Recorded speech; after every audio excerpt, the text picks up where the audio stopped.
Pernah nggak sih kalian debat sama temen soal larangan pakai baju hijau di pantai selatan? Coba ingat-ingat lagi. Ada kubu yang biasanya bilang, ah, itu kan cuman logika sains aja. Air laut selatan itu warnanya kehijauan dan ombaknya ganas. Jadi kalau ada yang terseret arus dan tenggelam, tim SAR bakal susah nyari karena warnanya nyaru sama air. Logis kan? Masuk akal banget. Tapi ada kubu satu lagi. Mereka yang percaya dari lubuk hati terdalam kalau pakai baju hijau di sana. Artinya kalian dengan sengaja menantang sang penguasa laut. Nyi Roro Kidul, katanya hijau adalah warna kesukaannya dan dia nggak suka ada manusia yang berani menyamai keanggunannya. Nah, sebelum gue lanjut, coba kalian komen di bawah sekarang. Kalian tim logika, sains, atau tim mistis? Jujur aja. Karena cerita yang mau gue bawain malam ini, Aus bakal bikin tim logika mikir 2 kali. Dan mungkin bikin kalian merinding tiap kali ngeliat baju warna hijau di lemari pakaian kalian. Ini tentang Rara, temen gue. Ya, Rara ini seorang influencer travel dan misteri. Kalian tahulah tipe kreator zaman sekarang. Kalau views lagi anjlok, algoritma YouTube lagi mencekik, dan sponsorship mulai nagih engagement, mereka rela ngelakuin apa aja demi konten FYP. Apa aja. Termasuk menabrak pantangan yang udah dijaga ratusan tahun. Sore itu, jam 5:04. Rara dan Tio, kameramennya, sampai di salah satu sudut pantai tersunyi di pesisir selatan. Pantai ini jarang didatangi turis karena garis pantainya terlalu curam. Cuacanya aneh banget. Biasanya angin pantai itu kencang, bawa aroma garam yang segar dan bikin rambut berantakan. Tapi sore itu, anginnya mati. Bener-bener mati. Oh, sunyi. Cuma ada kabut tipis yang pelan-pelan merayap turun dari arah laut menuju daratan. Kabutnya pekat, ngasih sensasi dingin lembab yang langsung nusuk ke tulang sumsum. Lo yakin kita lanjut? Ini udah mau maghrib loh. Suara Tio terdengar agak gemetar dari balik lensa kameranya. Rara cuma mendengus. Tertawa sinis. Sambil membenarkan rambutnya yang mulai lepek karena udara lembab, dia menatap lurus ke arah ombak. Perlahan, ditariknya resleting jaket hitam tebal yang sejak tadi menutupi tubuhnya.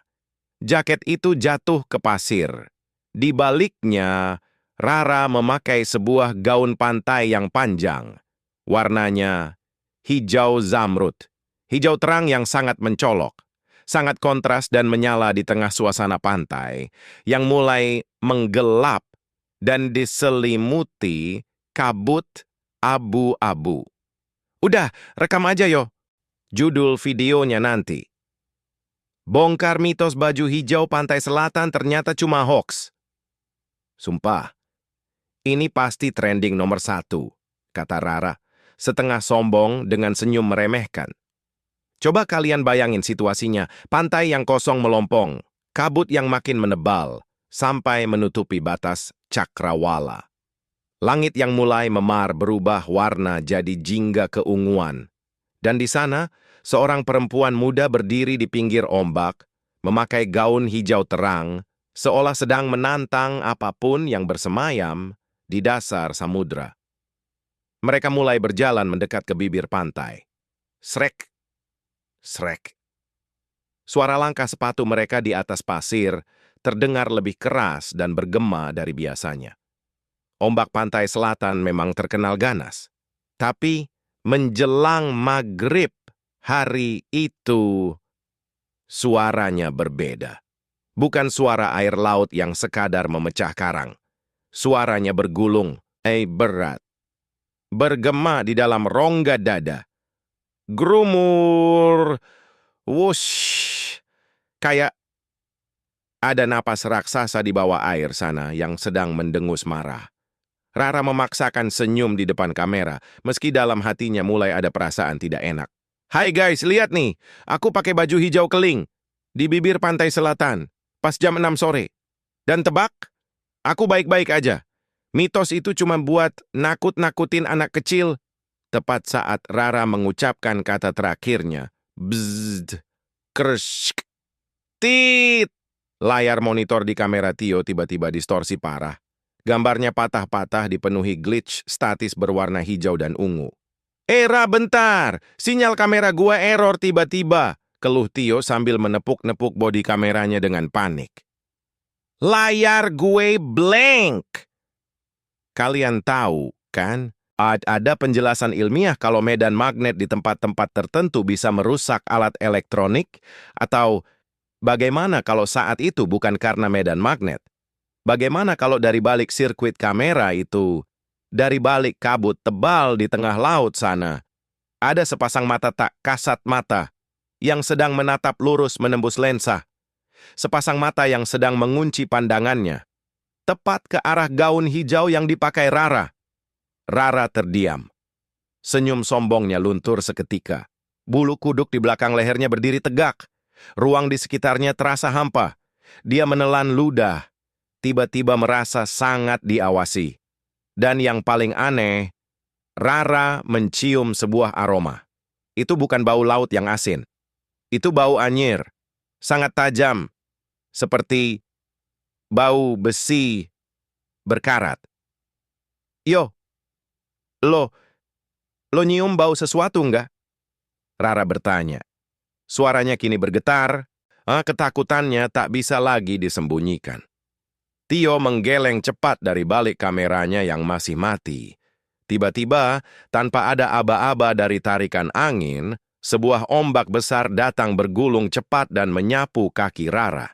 Airnya luar biasa dingin, menggigit sampai ke pori-pori, seolah ada tangan-tangan es kecil yang meremas pergelangan kakinya. Rara memekik tertahan dan melangkah mundur. Saat ombak itu surut kembali ke lautan, air laut itu meninggalkan sesuatu di batas pasir, tepat di tempat Rara berdiri tadi. Rara menunduk. Matanya menyipit menembus kabut maghrib yang kian menggelap. Ada gundukan pasir yang bentuknya tidak wajar. Didorong oleh rasa penasaran yang aneh, pelan-pelan. Rara berjongkok. Ujung gaun hijaunya menyapu tanah. Tangannya gemetar pelan saat dia mengulurkan jari telunjuknya, menyentuh gundukan pasir sisa sapuan ombak itu. Tunggu sebentar. Kalian yang pernah liburan ke pantai selatan pasti sangat tahu. Pasir di sepanjang garis pantai itu warnanya abu-abu gelap atau hitam pekat karena campuran material vulkanik letusan gunung. Tapi pasir yang baru saja menempel di jari telunjuk Rara saat ini, teksturnya lengket, kental, hangat, dan warnanya bukan hitam, melainkan merah marun. Mirip sekali dengan gumpalan darah yang baru saja mengering. Gue tanya deh sama kalian, kalau kalian nemu sesuatu yang ganjil di tempat mistis, apa yang bakal kalian lakuin? Ditinggalin di sana? Atau malah dibawa pulang? Kebanyakan dari kita pasti bakal lari sejauh mungkin. Tapi Rara, ego seorang content creator kadang bikin logika dan insting bertahan hidup jadi mati rasa. Demi B-roll tambahan buat videonya, demi bukti kalau mitos itu cuma omong kosong, Rara memasukkan pasir merah lengket itu ke dalam botol kaca kecil, lalu membawanya pulang. Gila banget. Sekarang bayangin situasinya, jam 8 malam. Rara sudah kembali ke kamar hotelnya. Hotel ini, ya, tipikal penginapan pesisir selatan. Bangunan lama, lorongnya sepi, dindingnya agak lembab, dan karena jaraknya dekat sekali dengan tebing pantai, suara ombak itu kedengaran jelas banget dari dalam kamar. Grumur! Das! Setiap kali ombak pecah menghantam karang di luar sana, kaca jendela kamar Rara ikut bergetar pelan. Krrt! Krrt! Tio, sang kameramen, udah balik ke kamarnya sendiri di ujung lorong buat ngecek file kamera yang error di pantai tadi. Rara sekarang sendirian. Di atas meja rias kayu yang sudah kusam, di bawah pendar lampu tidur yang temaram, botol kaca berisi pasir merah itu diletakkan bersisihan dengan beberapa lembar kertas naskah videonya. Rara duduk di tepi kasur. Jantungnya dari tadi siang nggak bisa tenang. Ada debar yang aneh di dadanya. Bukan deg-degan karena lelah, tapi lebih ke gelisah. Kayak ada sesuatu yang salah tapi otaknya belum bisa memproses apa itu. Kalian pernah ngerasain nggak? Momen di mana kalian sadar ada yang nggak beres di sekitar kalian, tapi kalian berusaha denial. Karena kalau kalian mengakuinya, ketakutan itu bakal jadi nyata. Rara menarik napas panjang. Cuma pasir? Mungkin ada ikan mati di dekat situ, makanya lengket. Gumamnya sendirian di tengah ruangan sepi. Mencoba rasional. Tapi, tiba-tiba, dia mencium bau itu lagi, sama persis kayak di pantai tadi. Kalian tahu bau rumput laut yang membusuk tersapu ombak? Dicampur sama bau uang koin tembaga yang berkarat? Anyir, tajam, bikin mual perut. Awalnya tipis, cuman selewat di ujung hidung. Tapi lama-kelamaan, baunya makin pekat, memenuhi ruangan 4 kali 4 meter itu. Seolah sumber bau itu ada di dalam kamar, berdiri tepat di sebelahnya. Rara mengerutkan kening. Dia berdiri, mengecek jendela, terkunci rapat. Gordennya tertutup sempurna. Dia jalan ke arah AC, mengendus udaranya. Baunya bukan dari situ. Terus dari mana bau laut busuk ini masuk ke kamar yang kedap udara? Perutnya mulai bergejolak.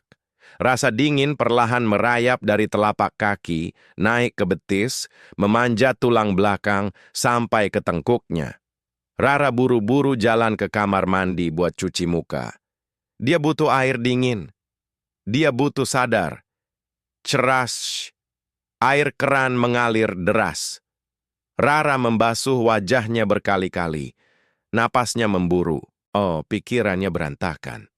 Suara air keran yang jatuh ke wastafel entah kenapa terdengar bergema lebih keras dari biasanya. Sambil mengusap wajahnya dengan handuk kecil, dia perlahan mengangkat kepala. Menatap pantulan dirinya di cermin kamar mandi yang sedikit berembun. Lampu kamar mandi berkedip pelan. Sekali, di detik itulah, dia melihatnya. Bukan bentuk wajah yang jelas, bukan sosok yang utuh, cuman sekelebat. Di sudut cermin, tepat di belakang bahu kirinya, ada bayangan warna hijau zamrud. Hijau terang yang sangat mencolok, bergerak pelan, meluncur turun seperti kain sutra basah yang ditarik ke dalam lantai. Deg! Jantung Rara serasa berhenti berdetak sesaat, darahnya berdesir hebat ke kepala. Dia langsung berbalik badan dengan panik. Napasnya tertahan di tenggorokan. Matanya membelalak menatap ruang kosong di belakangnya. Kosong. Nggak ada siapa-siapa di dalam kamar mandi itu selain dirinya. Hanya ada gaun hijau yang tadi sore dia pakai ke pantai, tergantung rapi di gagang pintu lemari di area luar, terlihat dari pintu kamar mandi yang terbuka.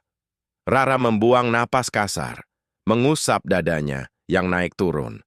Gila? Gua udah gila. Itu cuma baju gue, bisiknya dengan suara bergetar. Masuk akal kan? Bayangan di cermin tadi pasti cuma pantulan gaunnya sendiri yang kena bias cahaya lampu yang berkedip. Ya, pasti itu. Otaknya cuma lagi kecapekan gara-gara terlalu mikirin konten. Logika Rara berusaha keras membangun tembok pertahanan.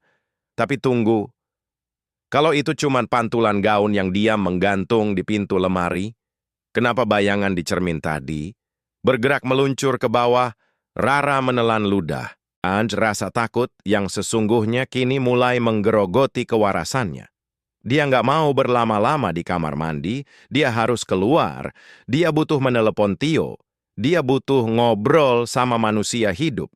Dengan langkah terburu-buru dan kaki yang mendadak terasa seringan kapas, Rara keluar dari kamar mandi, kembali ke area tempat tidur. Ruangan masih sepi. Suara ombak di luar masih menderu tanpa ampun. Grumur! Mata Rara tanpa sengaja tertuju pada meja rias tempat dia menaruh botol kaca tadi. Langkah kakinya mendadak terhenti di tengah karpet. Ada yang salah. Botol kaca kecil berisi pasir merah itu masih ada di sana, berdiri tegak di bawah lampu. Tapi, kertas naskah video tebal yang ada di sebelahnya, kertas putih itu sekarang basah kuyup. menempel rata di atas meja. Tinta ketikannya luntur berantakan, melebar kemana-mana. Rara melangkah mendekat sangat pelan. Tangannya gemetar parah saat mencoba menyentuh ujung kertas itu. Basah, sangat basah, dan air yang membasahinya. Bukan air bening dari embun gelas atau aci bocor. Itu air keruh, kental, dan berbau sangat amis. Air itu merembes keluar dari dalam botol kaca, tertutup rapat yang berisi pasir pantai selatan tadi. Menetes perlahan dari sela-sela tutup botol kayu gabusnya, mengalir turun membasahi meja, tes, tes. Seolah-olah pasir merah di dalam sana sedang bernapas dan berkeringat darah.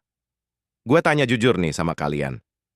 Di posisi Rara saat itu, berdua doang di hotel sepi, ngeliat botol kaca tiba-tiba ngeluarin air anyir berbau darah. Kalian bakal ngapain? Teriak minta tolong? Lari keluar kamar? Teorinya sih gampang. Tapi praktiknya, percaya deh, di ketakutan yang paling brutal itu justru bikin kita gagu. Nggak bisa ngapa-ngapain, kaki kalian bakal kerasa kayak dipaku hidup-hidup ke lantai. Mulut mendadak kering kerontang. Kalian cuma bisa bernapas putus-putus sambil ngerasain jantung kalian mukul-mukul tulang rusuk. Itu yang persis dialami Rara. Dia berdiri kaku di depan meja rias. Matanya terkunci pada tetesan air keruh yang terus merembes dari botol kaca itu.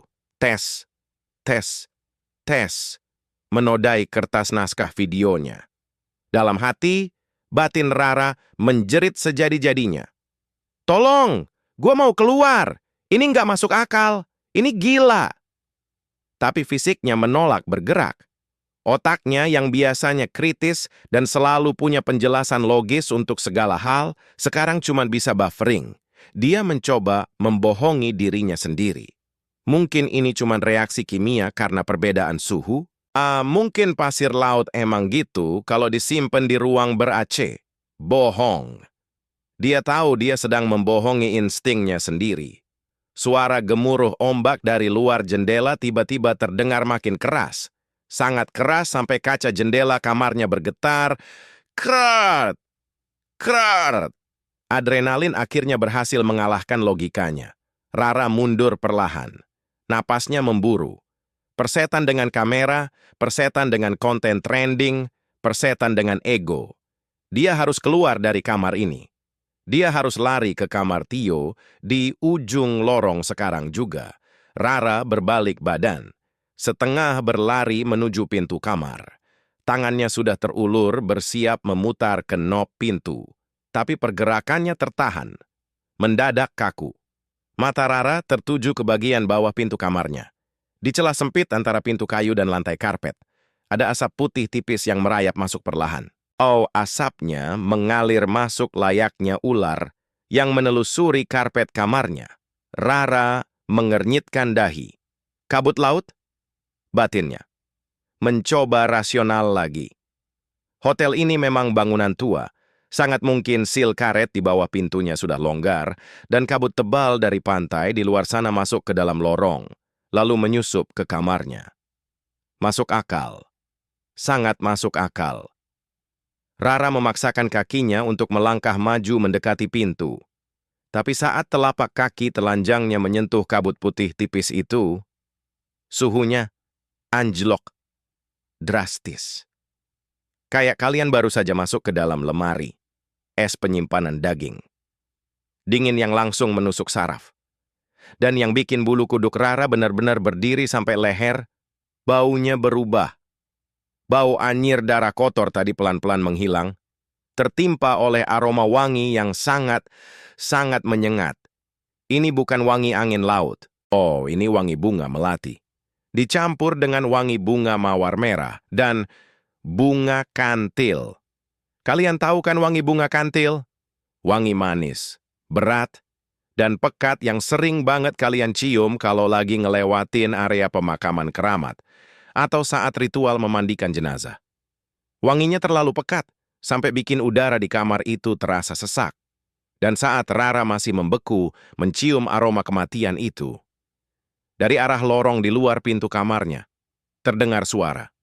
Kerincing, kerincing, kerincing. Suara gemerincing logam. Sangat ritmis.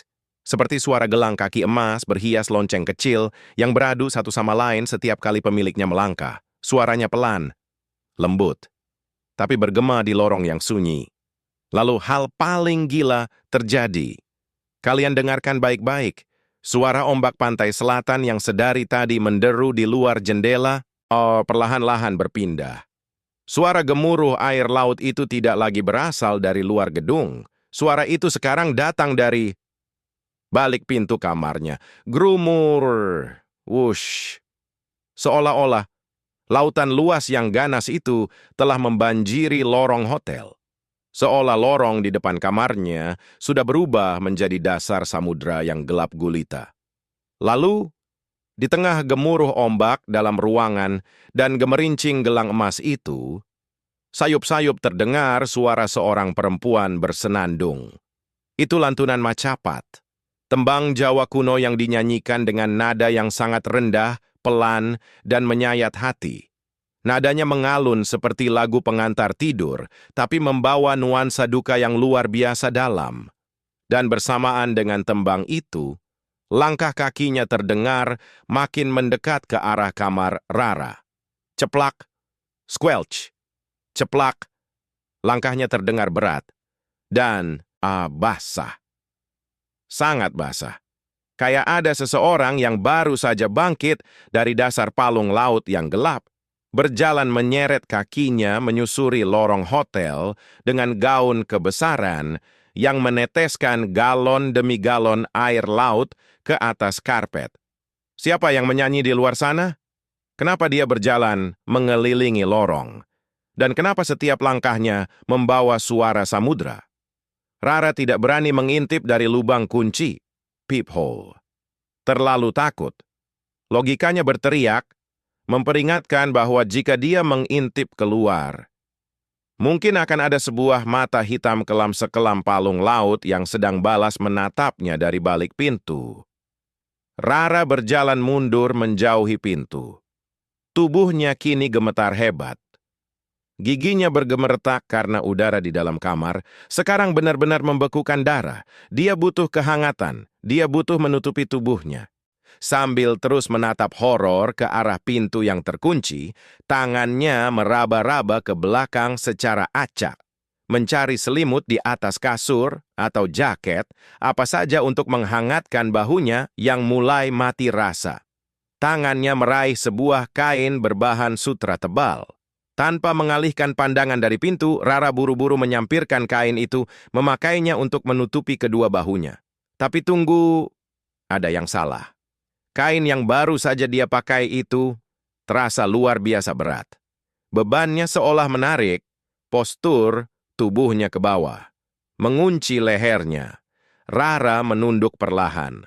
Jantungnya serasa berhenti berdetak di detik itu juga. Paru-parunya seakan lupa caranya memompa oksigen. Kain yang sedang dia pakai sekarang adalah gaun hijau zamrud itu. Gaun hijau yang tadi dia pakai ke pantai. Gaun yang dengan jelas dia ingat sudah dia lepas dan dia gantung di depan pintu kamar mandi setengah jam yang lalu. Kapan dia memakainya? Rara sama sekali tidak ingat berjalan ke kamar mandi dan memasukkan kedua lengannya ke dalam gaun ini. Napas Rara tercekat di tenggorokan. Dengan panik yang memuncak, dia langsung meraba pundaknya sendiri, berniat merobek dan melepas gaun sialan itu dari tubuhnya. Tapi saat telapak tangannya menyentuh kain di bahunya, Rara terdiam kaku. Air matanya seketika menetes tanpa bisa ditahan. Kain gaun di bahunya itu basah, sangat basah, berat dan sedingin es. Tangannya kini basah kuyup berlumuran air laut padahal dia belum menyentuh air sama sekali sejak pulang. Di bawah temaram lampu kamar, Rara melihat tangannya yang menempel di bahu. Basah oleh air laut yang dingin, dan lengket oleh warna merah pekat yang berbau karat. Pernah nggak kalian ngerasa saking takutnya, badan kalian itu kayak bukan milik kalian lagi? Otak teriak nyuruh lari, tapi otot malah beku lumpuh. Rara benar-benar ada di titik itu. Gaun hijau zamrud yang entah sejak kapan udah nempel di badannya ini.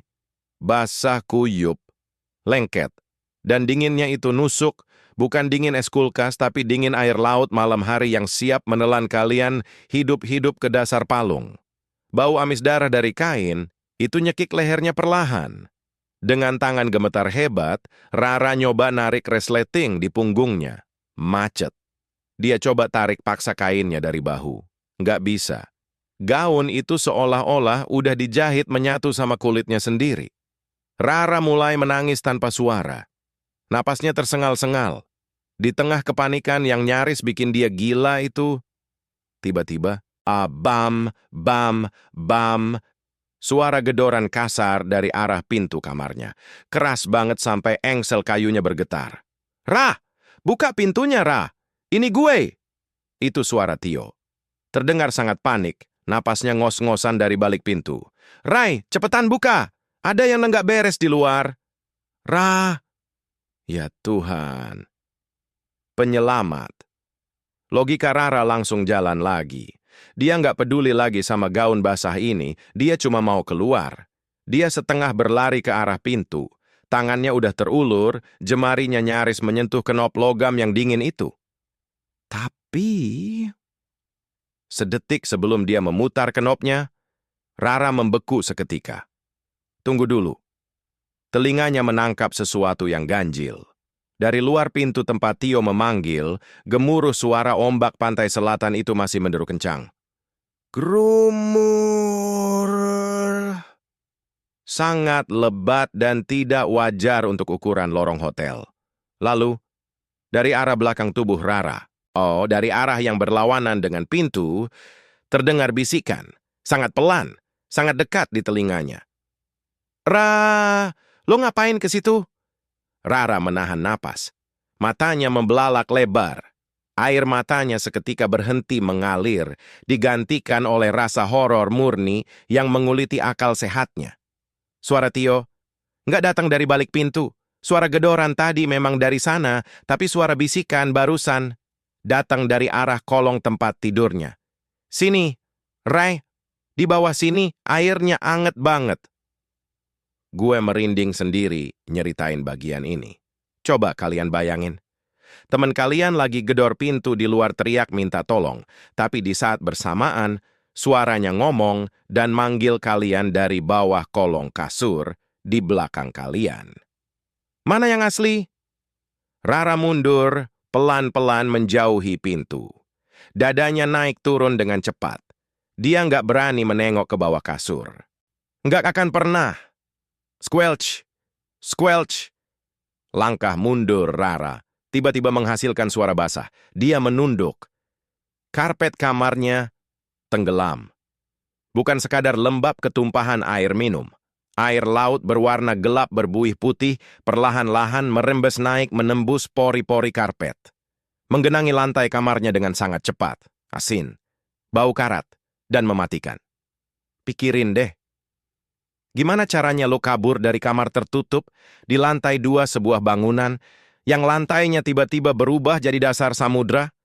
Belum sempat otaknya mencari jawaban logis. Cetak. Lampu kamar mati total. Gelap gulita. Hanya menyisakan pendaran pucat cahaya bulan yang menembus tipis celah gorden. Suhu ruangan langsung anjlok ke titik beku. Dan di sudut ruangan, di dekat meja rias, tempat botol pasir berdarah itu berdiri, udara seolah memadat menjadi entitas fisik. Kerincing, kerincing. Suara gelang kaki emas itu berbunyi lagi. Kali ini bukan di lorong, tapi tepat di dalam kamarnya. Bersamaan dengan debur ombak yang kini sudah merendam mata kaki Rara. Wangi melati dan kantil yang busuk meledak di udara membuat Rara tersedak hebat. Di bawah remang cahaya bulan, sosok itu menampakkan diri. Kalau kalian pikir sosok ini menyeramkan dengan wajah hancur berdarah-darah layaknya film horor murahan, kalian salah besar. Dia cantik. Terlampau cantik sampai menyentuh batas di mana keanggunan itu berubah menjadi teror mental yang absolut. Wajah khas keraton Jawa klasik, kulit langsat pucat, berbalut kemben hijau tua beludru dan untaian melati yang melilit lehernya. Tapi, poin horornya bukan di wajahnya. Sosok itu tidak berjalan. Tubuhnya mengambang tegak lurus, meluncur mulus tanpa suara beberapa sentimeter di atas genangan air laut dalam kamar Rara. Dia mendekat tanpa satupun gerakan melangkah, dan saat sosok itu mendongak menatap wajah Rara, jantung Rara benar-benar berhenti berdetak. Matanya, kedua bola mata sosok itu tidak memiliki bagian putih, sepenuhnya hitam pekat, basah, dan memantulkan kilau kegelapan. Menatap matanya persis, seperti menatap ke bawah jurang Palung Mariana di tengah malam. Hampa, tanpa dasar. Kalau kalian berani menatapnya sedetik saja, kalian langsung tahu. Nyawa kalian sudah bukan milik kalian lagi. Rara terus mundur dengan sisa tenaga, sampai punggungnya menabrak dinding basah yang dingin. Air laut di kamarnya sekarang sudah setinggi betis. Mengalir deras, membawa pasir merah pekat yang berputar-putar di sekeliling kakinya. Sosok cantik itu tersenyum. Oh, senyum tipis yang meremukkan sisa-sisa kewarasan. Tangannya yang dipenuhi perhiasan emas kuno perlahan terangkat, menunjuk lurus ke arah gaun hijau yang dipakai Rara. Mulut Rara terbuka lebar, mencoba menjerit sekencang mungkin. Tapi hanya suara udara kosong yang keluar dari tenggorokannya yang kaku. Dan tepat di saat Rara memejamkan mata pasrah menanti ajalnya. Dari kedalaman genangan air laut yang gelap gulita di bawah kolong tempat tidurnya, sebuah tangan pucat pasi melesat keluar. Tangan itu sedingin es balok, dengan kuku-kuku pelindung jari dari emas murni yang memanjang tajam. Tangan itu mencengkeram pergelangan kaki Rara dari bawah genangan air dengan kekuatan yang mustahil dimiliki manusia. Sangat erat. Kuku emasnya menancap masuk menembus kulit.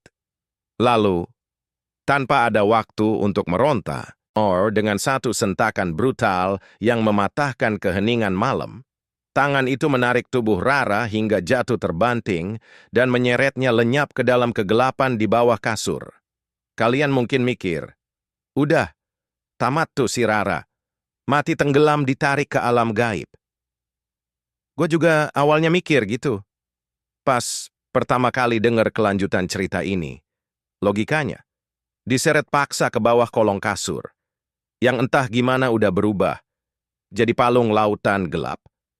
Mana mungkin ada manusia yang bisa selamat? Tapi nyatanya, Rara selamat. Pagi harinya, sekitar jam 5:30 pagi, saat kabut mulai tipis, sekelompok nelayan lokal nemuin Rara terdampar di bibir pantai selatan. Jaraknya 5 kilometer dari hotel tempat dia menginap. Coba kalian cerna pelan-pelan.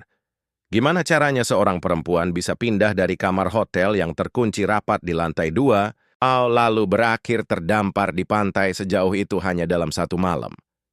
Lewat jalur mana? Nggak ada yang tahu. Rara sendiri kehilangan memori total setelah detik di mana kuku-kuku emas itu menancap di kakinya.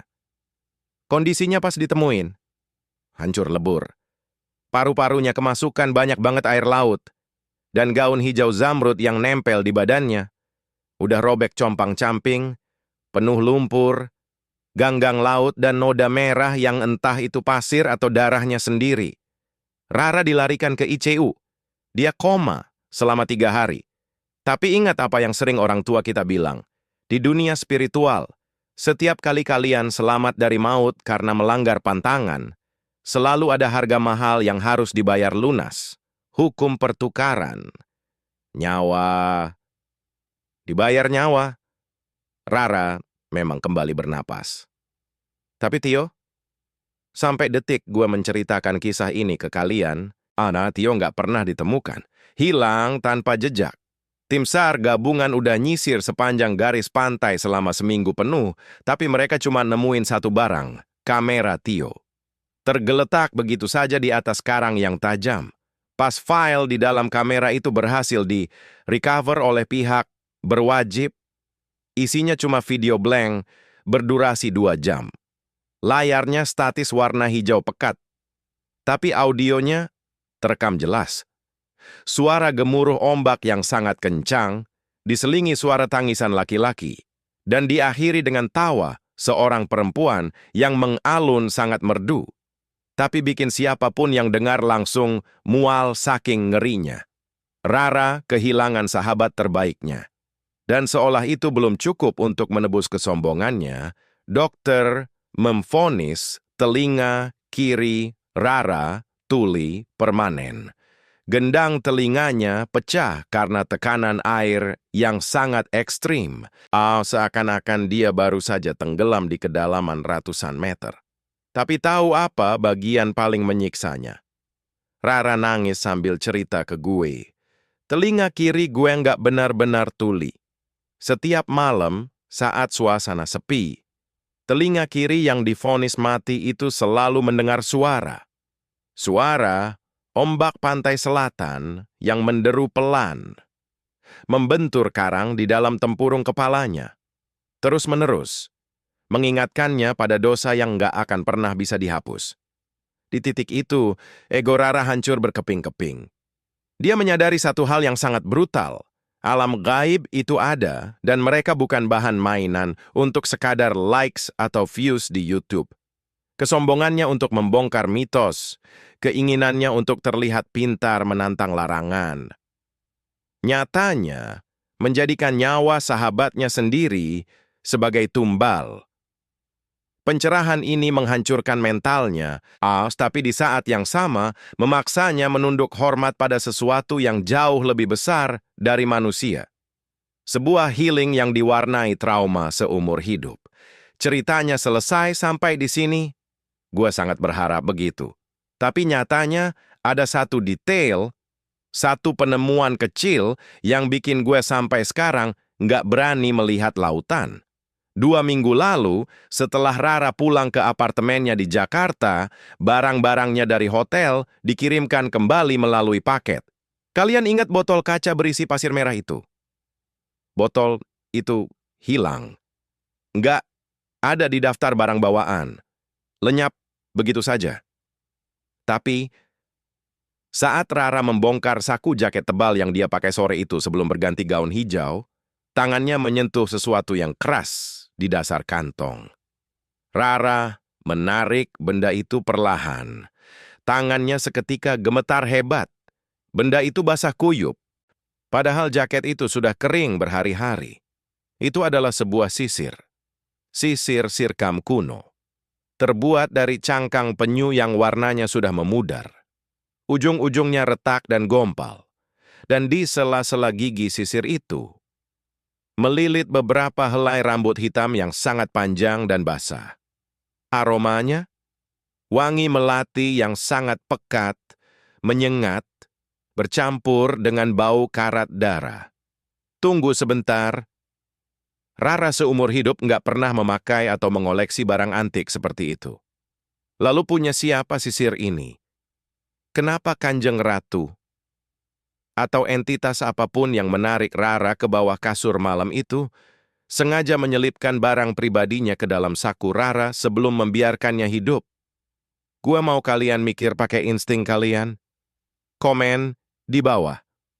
Sekarang, menurut kalian, apa sisir cangkang penyu ini adalah bentuk tanda terima?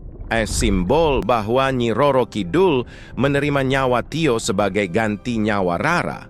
Atau justru, sisir ini adalah sebuah tag, sebuah penanda mutlak bahwa Rara sebenarnya belum dilepaskan. Bahwa kemanapun Rara pergi, sejauh apapun dia lari dari pantai selatan, Sang Nuhoang tahu persis kemana harus menjemput barang miliknya yang tertinggal. Coba kalian diskusiin di bawah, karena jujur aja, tadi malam, jam 2 pagi, Rara baru aja mengirim pesan WhatsApp ke gue. Pesannya cuma 1 kalimat pendek, tapi sukses bikin darah gue berhenti mengalir.